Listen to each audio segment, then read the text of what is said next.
This is Hidden Killers Week in Review. A look back at the most prolific stories of the week.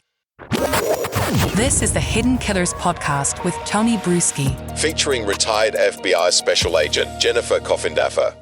The mother having some issue with the way that they raided the house. And I know you and Mark Garagos were having a debate on that the other night. I believe it was on Cuomo. Yeah, I mean, that's an interesting one because I've heard it from many people, too, of, you know, did they go too far in that raid? I mean, they had the big armored vehicles. It looks like they're going in for war. But, I mean, we're talking again, the family, the kids, the allegations are they had an affinity for guns and a lot of drugs. So I imagine a raid, if not gone in at that level, could have turned into a standoff or something going really, really bad, especially if his kids are on something and have weapons. That's exactly right. If they would have surrounded the house and asked them to come out, oh my gosh, that could have ended so negatively. Imagine if they didn't come out. Now you have a standoff like Waco that could have occurred, a big compound with people and then some people and law enforcement, we know this, people take hostages. I'm not saying this would have happened, but you have to count on the worst possible scenario. They get into what we call barricade situations that can last forever. And it becomes a nightmare. This was their only way that this should have been handled. I will, this is just not negotiable. Yeah. The other reason I say that is from the other side of it. You know, now working at expert witness work, can you imagine these individuals if something would have gone wrong and they didn't have the SWAT team and they weren't as well prepared as they were? I mean, they went swiftly through that house. You can tell they had the blueprints. You can tell they practiced. They just moved perfectly through that house. They did everything by the book. And if something would have gone wrong, everything they did would have been under a microscope. And so if you just would have willy-nilly thrown in agents that weren't tactically trained, that would have been a mess. Or if you would have had a standoff, can you imagine a standoff? What that would have yielded in terms of time, expense, people possibly getting hurt. So they did it right. They did it by the book, period. And there was no ulterior motive other than getting in and out swiftly. Sure. Let's talk about the actual raid itself and what they were looking for. Obviously, there's an affidavit somewhere that says, here's what we're going after. We haven't seen it yet. But when they did go in there, how difficult is it to find those sort of things? I mean, you're talking, I don't know what the square footage of these homes are, but they're freaking huge. And I'm imagining if you have this sort of material that they're looking for, it's probably not just sitting on the kitchen counter somewhere, with a big thumb drive that says, Diddy sex videos. Although, wouldn't that be hilarious if we find out, like, this is how it was right there next to the toaster. But I'm guessing it's probably somewhere a bit hidden away.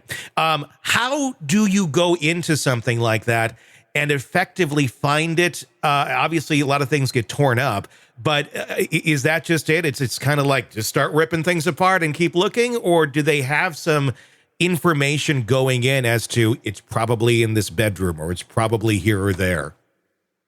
Well, I can tell you how the Bureau does it, and it's so well organized. The first thing, once the residence is in command and control of law enforcement, at that point, then the first thing is photographs are taken of every room and every thing in there. In addition, there's a sketch artist, because sometimes photos don't really give the exact dimensions and feel for a room. So sketches would be made of every single room. Each room would be given a designated letter. And that letter would, so now the living room is A, so that when materials are collected, you know exactly where it came from. There would be one designated collector of the evidence, even though lots of people would be searching. That collector would then go to the room where the evidence is found and take that evidence into custody for chain purposes. So when they're looking, there is nothing that will be left unturned. They're going to look in the attic, in basements, and crawl spaces, and every possible place where I'm sure they had on their warrant papers and pretty much a paper can be anywhere. Mhm. So that's going to give them the ability to look every place in those mansions. I'm going to guess a lot of the things they were looking for were digital. I mean, that's just my speculation, especially if they're looking for these tapes, these sex tapes, these security tapes, these allegations that all of these things were on record somewhere with Diddy. When you're going in and looking for that, obviously, if you're just, looking at a computer, you have no idea what's on it, or a thumb drive or whatnot.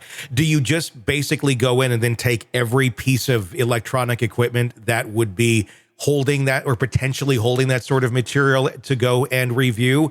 Or do you have to say it's on this piece that we're going to take? 100%, they're taking everything. Mm-hmm. Any digital device, assuming that was listed in the search warrant, they get to take any and all digital electronics. I think there's an actual picture of it. Looks like they just removed the video system right out of the wall. Mm-hmm. If you've seen that picture. So yeah, they get to take everything.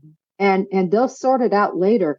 If they had to go through all that digital evidence there, they'd still be there, and they'd be there for months. So sure. They take it all, ferret it all out, mirror image, meaning if they can, and then they return the devices typically to the people once it's completely mirrored. Mm-hmm.